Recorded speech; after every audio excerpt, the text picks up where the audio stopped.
Si ce soir tu t'en veux d'être trop dépendant affectivement, si tu ressens ton besoin d'affection, d'amour, d'attention ou de réassurance comme une faiblesse, alors pose-toi au calme et écoute ce petit murmure. Tu te dis sûrement que tu devrais être plus indépendant, plus fort et moins attaché aux autres, comme si ton besoin des autres était une faute. Peut-être aussi parce que c'est un peu ce que l'on entend partout. Alors, sans vouloir remettre en cause tout ce qui se dit sur le sujet, j'avais juste envie de te proposer d'attaquer le problème sous un angle différent, en se basant une fois de plus sur un principe universel et fondamental, qui est que le besoin de lien social et d'affection fait partie de la nature profonde de l'humain. Et c'est scientifiquement prouvé par plusieurs études. Et toutes ces études ont poussé les chercheurs à en conclure que l'être humain ne peut pas grandir et évoluer sans amour. Alors tu sais quoi, l'angle que je te propose, c'est tout simplement de se dire que si ce besoin est aussi naturel que celui de respirer ou de dormir, au lieu d'essayer d'aller contre, il vaut peut-être mieux choisir de l'accepter en apprenant juste à mieux le gérer.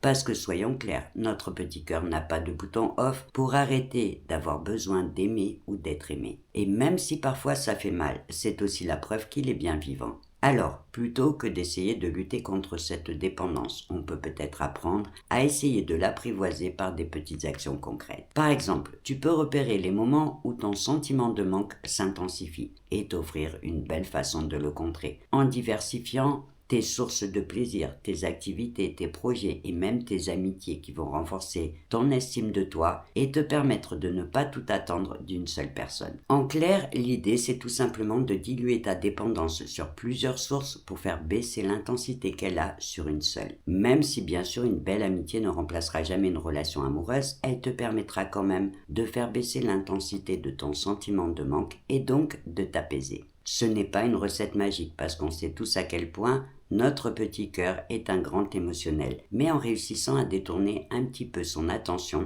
tu pourras l'aider à souffler un petit peu.